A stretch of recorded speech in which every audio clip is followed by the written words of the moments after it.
Good morning. Are you ready? Now, I really mean, are you ready? When did you last ask somebody else, are you ready? Aren't you ready yet? When did someone say to you, why do you always take so long to get ready? Being ready is about preparation. Preparation of a meal. And in our home, we have a set of cowbells that were given to us around the time we were married more than 50 years ago. And we keep these now. We thought if we put them outside the front door, they get stolen. So for years, we keep them outside our kitchen. And when the cowbells ring, it means it's ready. It's not just ready, it's on the table. That's about preparation and being ready. The cook is ready. What about those of us who are going to eat for dinner or for lunch? Being ready is about an exam. Have you done your revision? Have you read right through the course? Are you well prepared for what's coming? Being ready can be about a race. Perhaps it's a sprint and it's take your marks, get set, go. It's about a journey. Are we ready to set off? Is everything packed? Is anyone lagging behind? Maybe being ready is about arrival, that you're expecting people to come and some of them you fear will come far too early when you're not ready. And others will come late when you are ready, but they're not there. But when you are ready, don't you think that calm replaces upset? When you're really, really ready for something, you're not disturbed, you're not anxious, you're at peace. Now, being ready is a powerful biblical theme. At the beginning of Isaiah 40, we read, "In the desert, prepare a way for the Lord." It's a word coming from the prophet to the Jewish exiles who had been in Babylon for 60 years. Many of the original exiles had died. Those who had been born in exile had known nothing else. They were dispirited. They were apathetic. But there was a new word coming to them. Be ready. Prepare a way in the desert because you're going to travel 700 miles back to Israel, back to your home. Get ready. We're going home. It's about getting the right mood and preparing for the journey. And John the Baptist picks that all up when he announces and heralds the coming of Jesus at the beginning of the Gospels. It's about pregnancy. Are you all ready? We say to an expectant mum and the dad. Have you got the nursery ready? Have you got all the kit that you need? You've done the practicalities. Are you ready in yourselves to be mum and dad? It's the heart of the nativity story. Elizabeth and Mary, when Elizabeth learns that she's going to have a baby, she spends the next 5 months in seclusion, presumably some sort of preparation for the child that's coming to her. And then she goes to see Mary. And they spend 3 months together, presumably so that Mary too can be ready for the baby that's going to be born to her. In Matthew 25, Jesus tells a story that we know as the parable of the 10 virgins. I guess nowadays we'd call them young women. 5 were wise and 5 were foolish. The wise were ready and the foolish weren't. And so when the bridegroom, okay, we've got a different custom in our country now, haven't we? It's the bride. But when the bridegroom arrived, the foolish, the unready are in panic. And the wise are ready. They greet the bridegroom and they go in with him to the marriage celebration. Or that lovely little incident in the story of Jesus with Mary and Martha. When Martha sits at the feet of Jesus, when Mary sits at the feet of Jesus and Martha is, we presume, getting the supper. And she's really frustrated because Mary's not helping. Tell her to help me. I can't get it ready on my own. Or if I can, I don't want to do it on my own. I think you should be helping Mary. And then in Mark 14, Jesus is preparing with his disciples for the last Passover that he's going to share with them. And he says to two of his disciples, I want you to go ahead and I want you to get ready. Get the room ready. And so Mark tells us in chapter 14, so they prepared the Passover. Getting ready, being prepared. Getting ready is about doing and being what's necessary. And that's central to our Christian faith. The passage that I've been asked to consider for today is, as I'm sure you probably know, the first 11 verses of 1 Thessalonians chapter 5. It focuses on the day of the Lord, the return or the second coming of Jesus.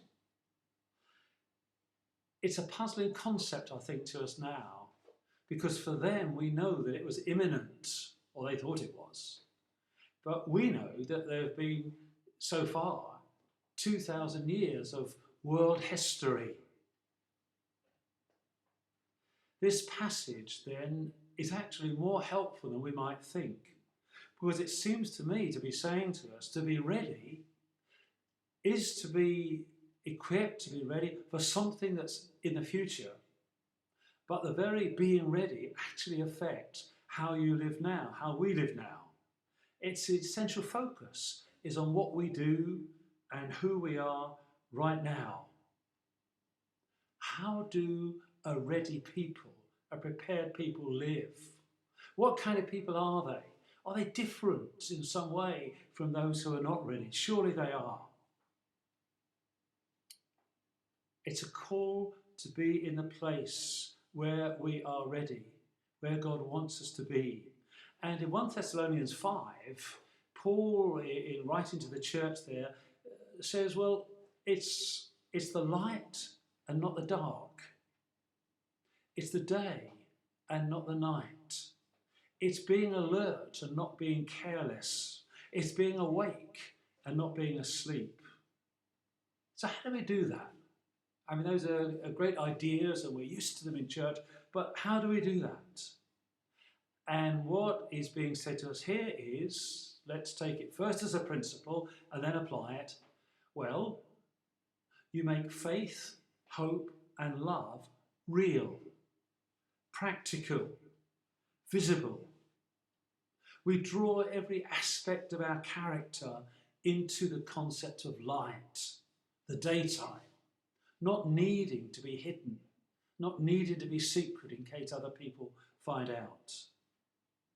Faith becomes the distinctive feature of how we do things here. In the church here in Redditch, we are the people of faith.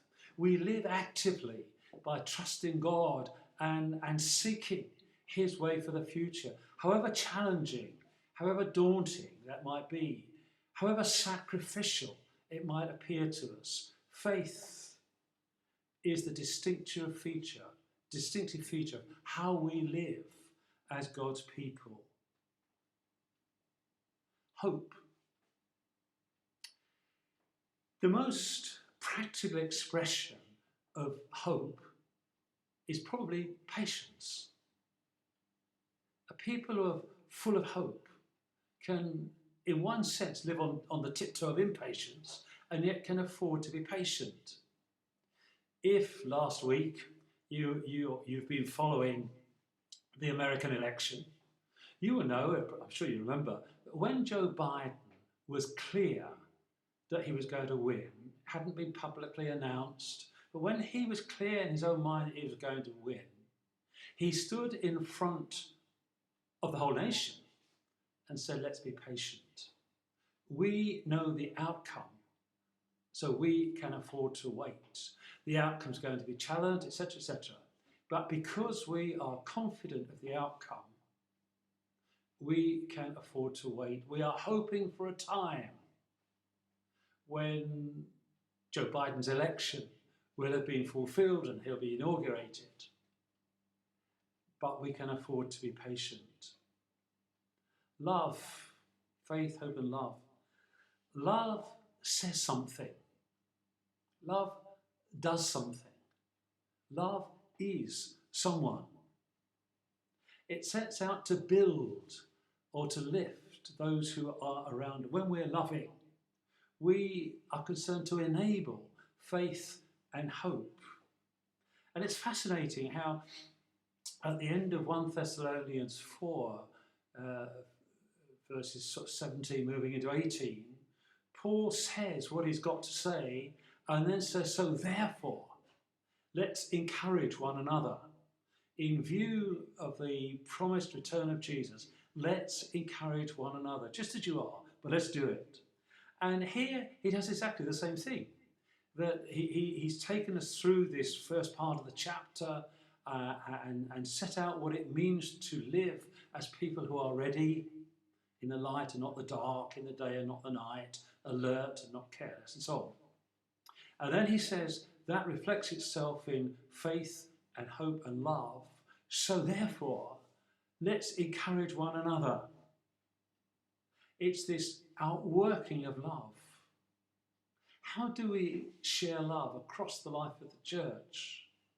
With this fantastic outpouring and very careful and thoughtful encouragement. That's how we handle today. When it's so easy, having been in lockdown and restriction for so many months, and not being able really to meet together as we've been accustomed, we need to learn how to handle today.